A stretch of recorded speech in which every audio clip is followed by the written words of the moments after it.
Para comenzar entonces con lo que es la definición del entropión, tenemos que es una condición de malposición palpebral en la que el borde palpebral se ve invertido, girado o antepuesto hacia el globo ocular.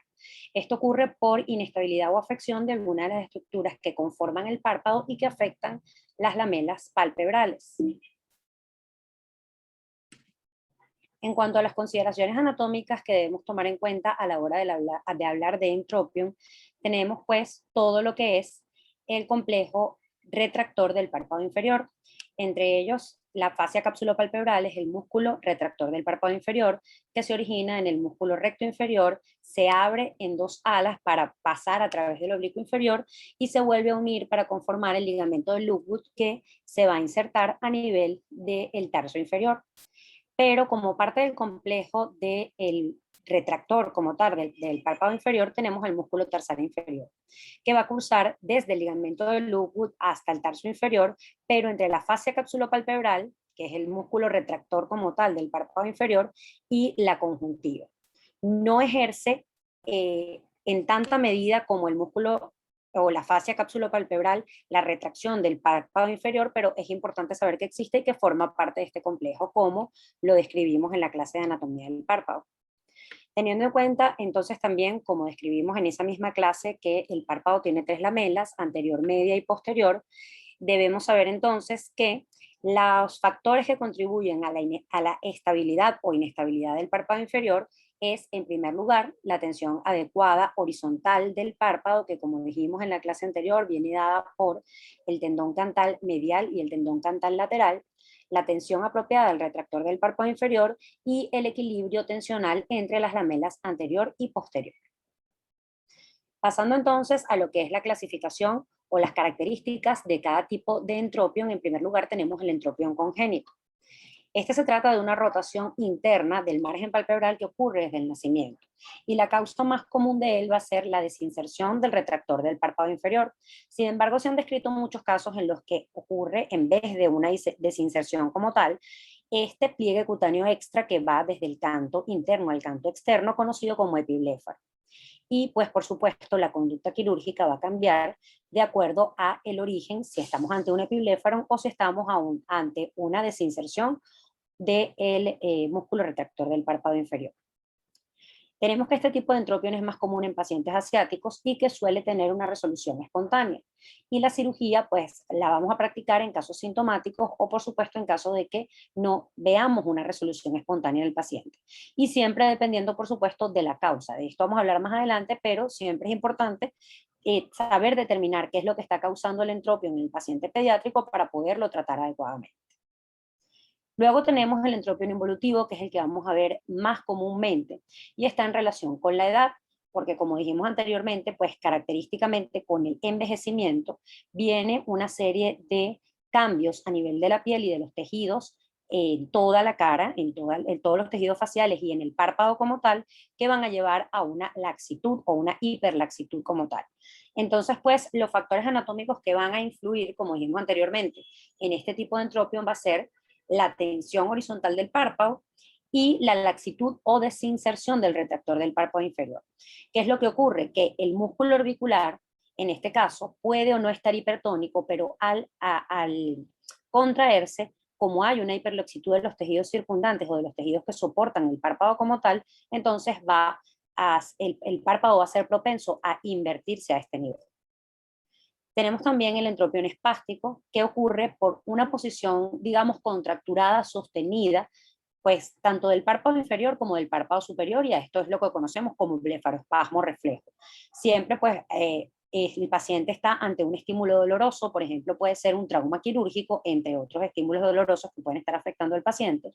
Y lo que ocurre frecuentemente es que estos pacientes que están sometidos a un blefaroespasmo sostenido y tienen un factor predisponente de entropio involutivo o laxitud de tejidos, pues generan esta malposición del párpado, reflejo al blefaroespasmo y por laxitud de tejidos. Por otro lado, tenemos el entropión cicatricial, que al igual que en el caso de ectropión, va a ocurrir por un acortamiento de lamelas, pero en este caso de la lamela posterior y no de la lamela anterior, como dijimos en la clase pasada. Entonces, ¿qué es lo que va a pasar? Esta lamela posterior va a estar acortada por cualquier causa y esto va a generar una retracción interna o hacia adentro de lo que es el margen palpebral. ¿Esto qué lo va a originar? Pues cualquier problema que origine o que genere, mejor dicho, una fibrosis de la conjuntiva tarsal. Y es la única causa del entropión del párpado superior. Aquí tenemos algunas de las enfermedades que pueden originarlo, como por ejemplo el pemfigoide cicatricial ocular, quemaduras por álcalis, traumas quirúrgicos o accidentales, síndrome de Stevens-Johnson o tracoma. De hecho, es muy común en zonas endémicas de tracoma. Y tenemos este otro tipo de entropión cicatricial, que es el entropión marginal, que se trata de una forma sutil de presentación del entropión cicatricial. En este caso, el margen palpebral se va a ver ligeramente, digamos, enrollado hacia la superficie ocular. Y la manera de diagnosticarlo es clínicamente, por medio del uso de la lámpara de hendidura. Vamos a ver una unión mucocutánea, en este caso como más anterior a lo normal, y suele ser causa de una cicatrización sutil o de una inflamación de la conjuntiva tarsal, que por lo general suele revertir con tratamiento médico antiinflamatorio. Entonces, pues para identificar cuál es la etiología del entropión, contamos, como siempre, con la historia médica y por medio de ella con el interrogatorio. Los síntomas por los que consulta este paciente, por lo general, son síntomas relacionados con la irritación e inflamación de la superficie ocular, como el eritema conjuntival, lagrimeo e irritación. Hablamos de que cuando son síntomas constantes, por lo general estamos ante un caso de entropión cicatricial, mientras que cuando son intermitentes estamos ante un entropión involutivo. Esta regla no es que se cumple el 100%, en el 100% de los casos, pero pues en los entropión involutivos, por lo general el paciente no tiene una posición permanente de inversión del margen palpebral, sino que esto ocurre esporádicamente y cuando ocurre es que se generan los síntomas que son molestos para el paciente, por lo cual acude. Y pues, luego de reconocer la etiología, debemos seleccionar el tipo más adecuado de tratamiento y para eso contamos también, por supuesto, con la exploración física. Vamos a identificar entonces, tanto macroscópicamente como por medio del uso de la lámpara de hendidura, las malposiciones del margen palpebral. Vamos a explorar todo lo que es el párpado y la conjuntiva tarsal para ver si estamos ante un episodio de fibrosis o cicatrización de la misma. Y también, por supuesto, vamos a explorar todo lo que es la conjuntiva de la superficie, el epitelio de la superficie ocular, tanto de la conjuntiva como la córnea, para ver si estamos ante una lesión que pueda estar desencadenando un blefarospasmo para generar un entropión cicatricial o pueda ser consecuencia de la malposición palpebral como tal. Y también contamos con las pruebas que describimos en el seminario anterior, como lo son el snapback test o prueba de resorte y la prueba de tracción palpebral. Luego pasamos entonces a la planificación del tratamiento, que va a tener como meta básicamente restaurar la anatomía y fisiología normal del párpado y para ello pues vamos a determinar cuál es el plan quirúrgico más adecuado según la etiología a la que estamos enfrentando. Entonces, por lo general, lo que utilizamos en el entropión involutivo o la cirugía que más se utiliza es la reinserción de retractores del párpado inferior combinado con una tira tarsal lateral si es necesario. Y para el entropión espástico y cicatricial sí debemos evaluar muy bien al paciente porque dependiendo de la severidad de la patología es que vamos a seleccionar el tipo de tratamiento adecuado. Pero pues la indicación de cirugía en líneas generales va a ser una inflamación sintomática de la superficie ocular, queratopatía, úlcera corneal o queratitis persistente o cualquier complicación que nos pueda estar generando o esta malposición sostenida del párpado inferior. Pero siempre contamos con una terapia médica que nos va a ayudar momentáneamente, no va a ser un tratamiento definitivo, pero podemos utilizarla para mejorar, por ejemplo, los casos de entropión espástico, contamos con la toxina botulínica, o podemos reposicionar el párpado, estemos ante un entropión espástico o ante uno cicatricial o incluso ante uno involutivo, colocando pues adhesivos que nos ayuden a reposicionar el párpado momentáneamente donde lo queremos y mejorar así la sintomatología del paciente mientras procedemos con una técnica quirúrgica dependiendo de cuál sea el caso al que nos estemos enfrentando. En cuanto al entropión congénito, como dijimos anteriormente, como la causa, lo más común es que sea una desinserción del músculo retractor del párpado inferior, la cirugía que vamos a practicar va a ser esta. Sin embargo, cuando estamos ante casos de epiblefaron, por supuesto que vamos a proceder a hacer una excisión de la piel redundante y del músculo orbicular por debajo para lograr que el párpado vuelva a su posición original, siempre dependiendo del examen físico que hagamos en el paciente. Y en el entropión involutivo pues por lo general, como dijimos anteriormente, lo que vamos a hacer es una reinserción de los retractores del párpado inferior, que se puede combinar con tiratarsal si al examen físico evidenciamos una hiperlaxitud horizontal y vertical del párpado, es decir, una hiperlaxitud que provenga de los tendones cantales y también del retractor del párpado inferior. Y la meta va a ser, pues, corregir esto, la laxitud horizontal y la hiperlaxitud o desinserción del retractor del párpado inferior. En este caso tenemos un video en donde podemos ver paso a paso cómo se realiza la cirugía de reinserción de retractores del párpado inferior. Aquí podemos ver cómo pues, se prepara el paciente, por supuesto, con anestesia local infiltrativa y se hace una incisión justamente por debajo de la línea de las pestañas, ¿ok? 1 milímetro por debajo de la línea de las pestañas o subciliar. Posteriormente, pues, vemos cómo se va avanzando en un plano preceptal hasta llegar al reborde orbitario y allí se hace una incisión sobre el septum y por debajo de la grasa preaponeurótica vamos a encontrar lo que es el músculo retractor del párpado inferior, que es este que podemos ver acá que se está disecando por delante de la grasa preceptal y por detrás de la conjuntiva. Lo que se hace intraoperatoriamente para saber que estamos ante el músculo adecuado es que se le pide al paciente que abra los ojos y mire hacia abajo. Y al sentir la tracción sobre este músculo es que vamos a identificar que estamos realmente sobre el músculo que queremos. Y posteriormente, pues, por medio de una sutura de Vicry, vamos a reinsertarlo a nivel del tarso, siempre pidiéndole al paciente que abra los ojos y verificando que estamos en la posición adecuada para no hiper o hipocorregir al paciente. Luego pues se va a tomar la misma sutura, se va a tomar el mismo punto, pero a nivel temporal y a nivel nasal, para reposicionar la totalidad del párpado. Anudamos las suturas y posteriormente vamos a hacer, aquí se está realizando una excisión del músculo orbicular para pues lograr el pliegue que queremos y luego pues se sutura por planos, teniendo entonces un resultado de, pues o teniendo como resultado el párpado en la posición deseada. Como podemos ver. Ok. Este otro video es una cirugía en donde se combina una reinserción de retractores del párpado inferior. Es una de las condiciones que...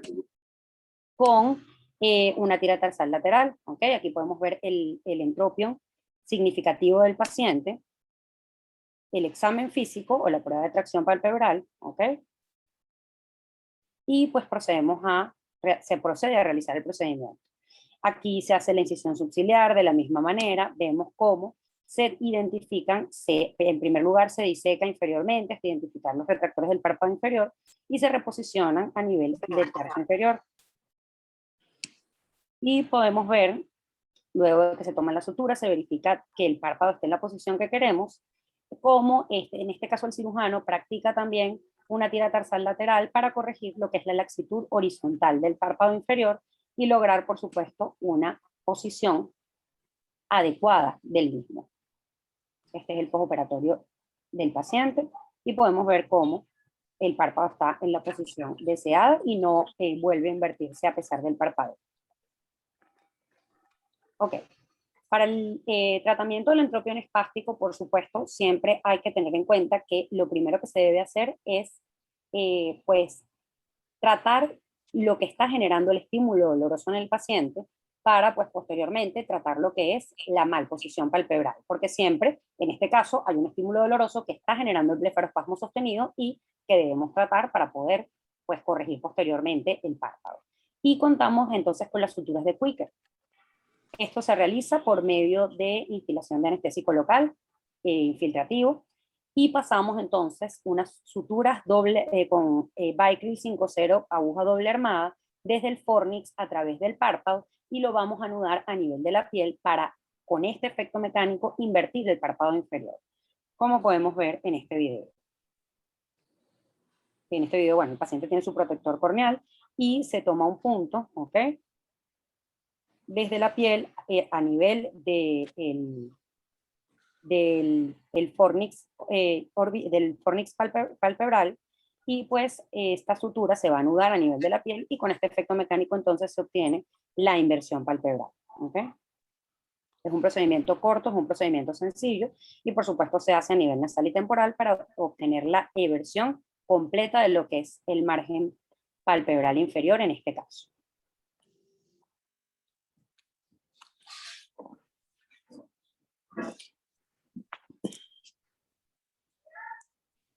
Ok. En cuanto al entropión cicatricial, es un poco más complicado de tratar y lo que se busca en todo caso es el alargamiento de la lamela posterior. El tratamiento siempre va a depender de la gravedad y localización del entropión y es importante recalcar que contamos con medicamentos como por ejemplo la mitomicina C para casos severos de enfermedad cicatricial de la superficie ocular, en donde pensemos que el paciente pueda hacer una fibrosis postoperatoria, entonces podemos utilizar como tratamiento coadyuvante este medicamento intra o postoperatoriamente. El procedimiento más utilizado en este caso es el procedimiento de Weiss o uno de los procedimientos más utilizados, mejor dicho.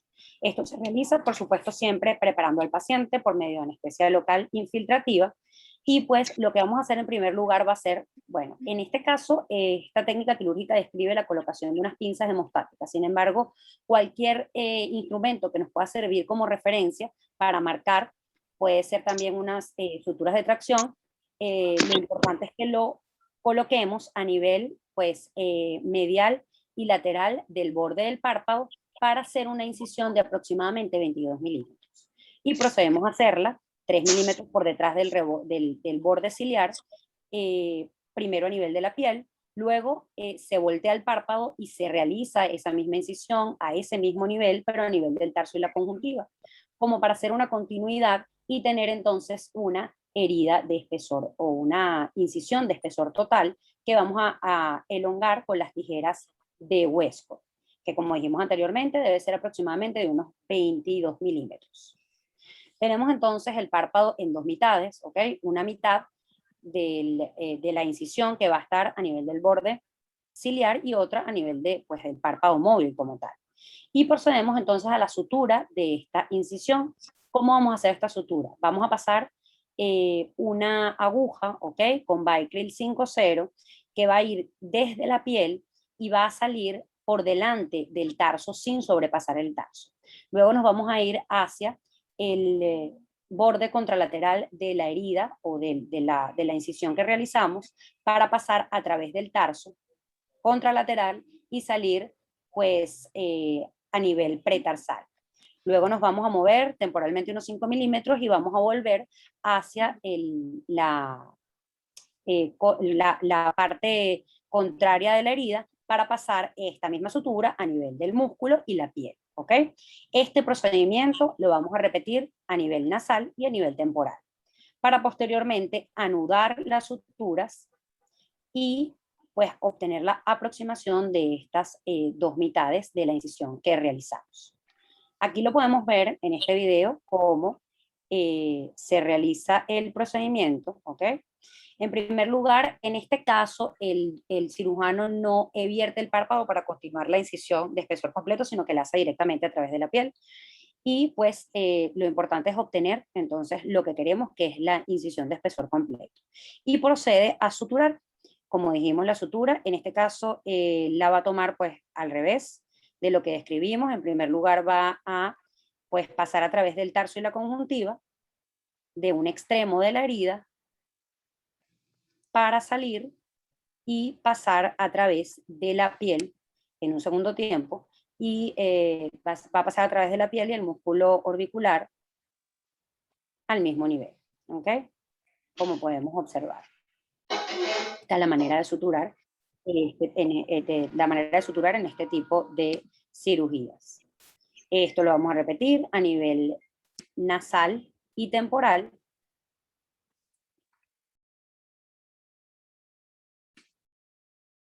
¿Okay? Para posteriormente anudar las suturas, como vemos acá.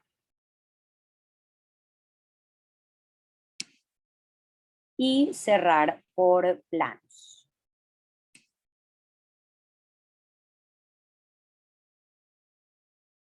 Y de esta manera pues obtenemos entonces la posición del párpado o sea, la posición anatómica normal del párpado.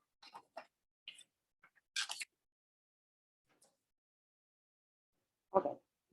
Otro procedimiento bastante realizado a nivel de, o cuando queremos tratar el entropión cicatricial, es el deslizamiento o procedimiento de deslizamiento lamelar. Aquí podemos ver cómo se realiza el mismo. En primer lugar, el cirujano va a marcar. Podemos ver cómo, en este caso estamos tratando de un entropión del párpado superior, cicatricial. Y se marca lo que es el pliegue cutáneo. Por supuesto, se prepara el paciente con anestesia local. Y posteriormente, el cirujano, en este caso, va a marcar lo que es el margen palpebral. Luego se hace una incisión sobre el pliegue cutáneo y se va a descender en un plano anterior al septum orbitario, descendiendo entonces hasta el margen palpebral, ¿ok? Como podemos observar acá. Ok, una vez que se llega entonces al margen palpebral, se hace una incisión donde marcamos anteriormente a nivel del mismo para liberarlo.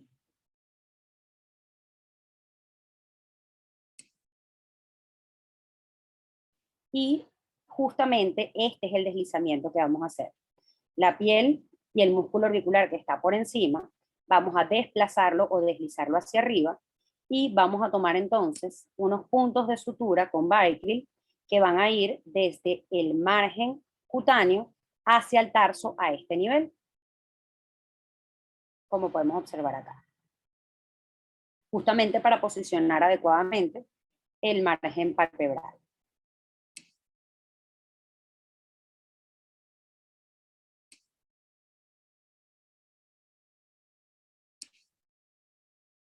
Se toma otro punto a nivel nasal y otro punto a nivel temporal para estabilizarlo y posteriormente se cierra por planos, eso fue retraerse hasta nivel, hasta hacer, pues, estar paralelo con el margen palpebral y se va a formar entonces el margen palpebral o el reborde palpebral a este nivel.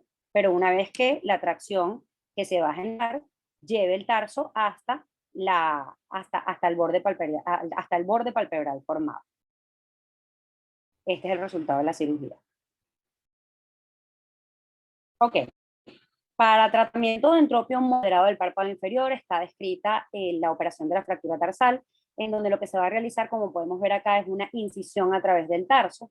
Se va a fracturar el el tarso, y se va a doblar hacia afuera, posicionándolo donde queremos que esté. Y esta fractura se va a estabilizar por medio de una sutura de Vicryl 6.0 y se va a anudar a nivel del margen de las pestañas. Esta porción acá posteriormente pues va a ser cicatrizar y va a formar una fibrosis y vamos a tener entonces el párpado donde o en la posición en la que queremos que esté.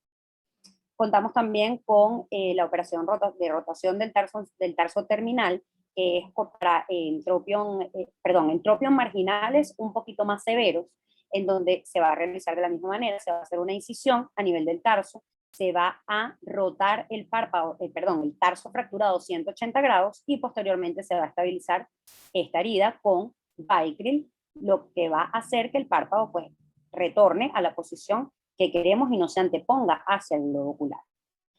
Y para casos más severos contamos con injerto de membrana mucosa, en donde lo primero que se debe hacer, por supuesto, es hacer una lisis de la conjuntiva tarsal cicatricial para volver al párpado a su posición original y vamos a colocar un injerto de membrana mucosa que vamos a suturar en el sitio del defecto y pues vamos entonces por medio de esto obtener un aumento del volumen de la lamela tarsal y es lo que nos va a generar que el párpado vuelva a su posición original.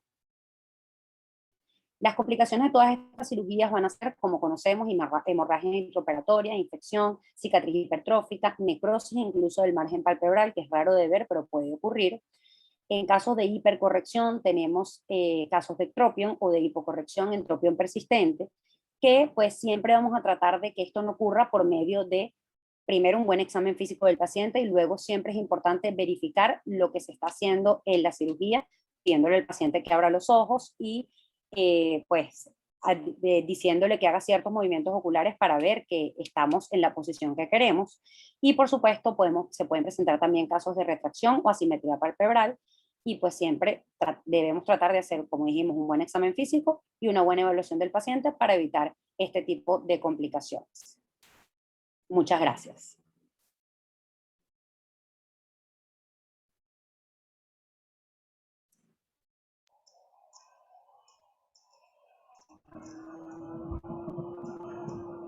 Hola. Bueno, muy buen resumen, como siempre. Siempre haces un resumen bastante bueno de todas las técnicas que hay. Gracias. Pero como tú has hecho énfasis en todo momento, lo importante es un buen examen clínico del paciente, un buen diagnóstico. Y de todas las partes que hablamos, yo quiero hacer algo muy importante en el estropión congénito. Realmente el estropión congénito es muy poco frecuente. Muchos niños lo que tienen es epibléfaro, que tú lo que tienes que hacer es observarlo, porque la gran mayoría de los niños a medida que crecen, ese pliegue de piel, que es lo que más tienen ahí, se quita solo sin tocarlo. Si llegas a tener que tocarlo, tienes que ser muy conservador, quitar apenas una pequeña tira y ahí se hace unas suturas un poquito como parecido a Peter, vertiendo ese tercio, porque generalmente es el tercio interno, pero eso normalmente en niños no es muy frecuente de hacer. Okay. Entonces, en la parte que hablamos en el estropio involutivo, no vamos a hablar del que pusiste espástico, que a veces es reflejo por cirugía. Muchos pacientes, sobre todo los pacientes post cirugía de retina, presentan muchas veces un blefaroespasmo sostenido y llegan a ser entropiones. Esos pacientes muchas veces uno los soluciona poniendo toxina botulínica durante 6 meses y ellos se sienten cómodos mientras se les soluciona su otro problema, porque muchos de esos pacientes después tienen que ser sometidos a un retiro de silicón, y entonces tú dices, bueno, le voy a operar el entropión, después le van a volver a tener que poner un bléfaro para sacarle el silicón, y esos pacientes tú normalmente los tratas con una toxina botulínica que dure 4 o 6 meses mientras le hacen su otra cirugía y después, si persiste, le hacen la corrección quirúrgica de su entropión si queda persistente. Okay. Y bueno, porque el adhesivo, hay muchos que lo hacen, pero sabemos que al ratico se le cae, se le quita, aparte de los problemas de dermatitis que le ocasiona ponerse el adhesivo. En la parte en el cicatrizal. En el cicatrizal muchas veces tenemos pacientes con ojo seco severo. Hay gente que tiene su esquivillón, su tracoma, sus otras patologías de base, pero hay pacientes con ojo seco severo, no bien tratados, que han pasado por miles y cantidades de médicos y no le han precisado. Esos pacientes empiezan a tener distriquiasis y entonces véngase, le sacamos la pestaña. Y véngase al otro mes y le sacamos las pestañas. Y esos pacientes a la larga forman tú pasaste una foto donde se ve una banda fibrosa, un cicatrizal leve. Esos pacientes de ese ojo seco severo con distriquiasis casi todos tienen esa lineecita que tú pusiste ahí que se ve una cicatriz delgadita justo detrás del reborde de la lamela posterior. Esos son pacientes que hay que tratar y evitar que eso suceda. Entonces, ahí muchas veces pasa eso. Yo tengo varios pacientes que ya, la señora tiene 5 o 6 años con un problema de distriquiasis, y me llegó ahora con un entropio, un distriquiasis, un ojo seco tipo pemfigoide, horrible, por no estar bien tratada en todo este tiempo. Entonces, esos pacientes hacen esa cicatrización. Entonces tenemos que estar muy pendientes de que la gente se lubrique los ojos, me parece a mí que es súper importante. Y en la parte en la cirugía del tropión cicatrizal, el estropión cicatrizal del párpado superior es un dolor de cabeza para todos los que hacemos plástica ocular. realmente es una de las patologías bastante fastidiosas y complicadas. Y uno hace a veces una técnica y a veces funciona un tiempo y después se puede volver a retraer, porque la mayoría de las veces son pacientes que han tenido traumas quirúrgicos bastante importantes. La cirugía del desplazamiento, a mí esa es una de las que me gusta bastante, aunque al principio se vea muy fea porque la gente no le gusta cuando se le ve esa línea roja y ese tarso ahí, es una de las que da bastante buenos resultados. Por supuesto, hay que individualizar cada paciente.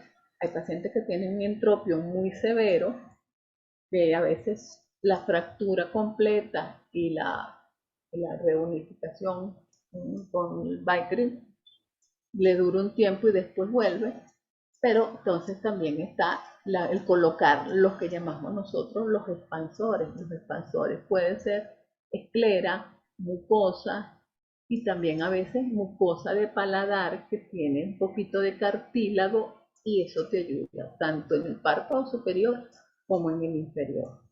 En el inferior la mayoría de los entropiones que se nos presentan afortunadamente son involutivos, y esos involutivos la mayoría funcionan con las cirugías normales de reinserción de los retractores y la tira tarsal.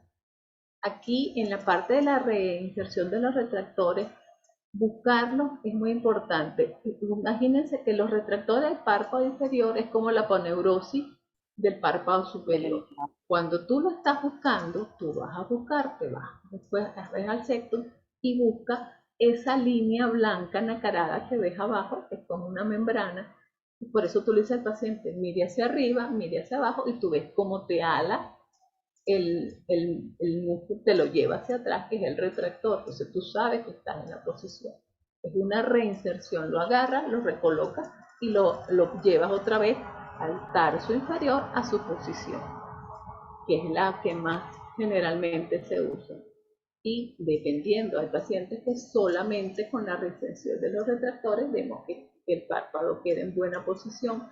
También es lo mismo, no podemos dejarlo excesivamente en estropión, si tenemos que dejarlo alineado, y si vemos que hay una laxitud, hay que hacerle su tira tarsal para compensar. Por eso cada paciente es un tratamiento individualizado, y muchas veces uno en el acto quirúrgico ve que con solo colocar los retractores el paciente queda alineado, mientras que en otros tienes que hacerle la tira porque te das cuenta que si no le haces la tira el paciente va a tener.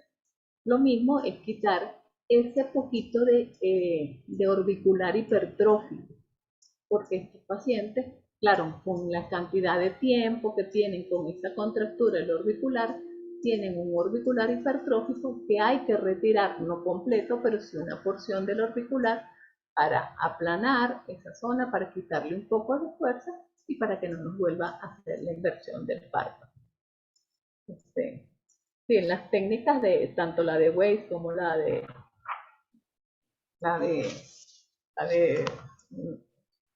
deslizamiento, estas son las técnicas que están descritas en esos párpados, en esos estropios cicatrizales, que como te digo, siempre son dolores de cabeza, pero funciona.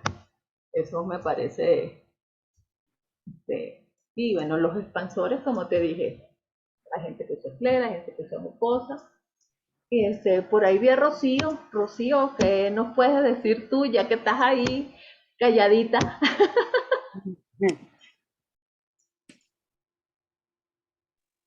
Sí. Hola, ¿cómo están?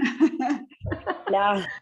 Sí, bueno, ingresé tarde, lamentablemente, por problemas técnicos, pero sí, bueno, felicitaciones. Fue un resumen de las diferentes técnicas, y como tú dices, verdaderamente los que son los entropios cicatrizales, sobre todo de párpado superior, son un dolor de cabeza. Yo particularmente prefiero ponerle los injertos de paladar. De paladar.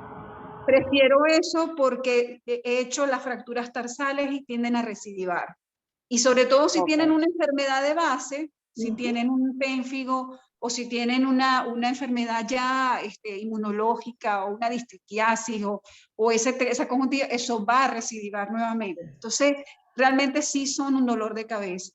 Y yo creo que una de las técnicas que más digo yo, de las cirugías que más satisfacción nos dan son precisamente las cirugías de entropion de párpado inferior, porque son unas cirugías que tú le resuelves el problema al paciente. O sea, el paciente está agobiado de tener unas pestañas que le rozan en la conjuntiva con una irritación constante, y cuando tú resuelves ese paciente, ese entropion, él es feliz.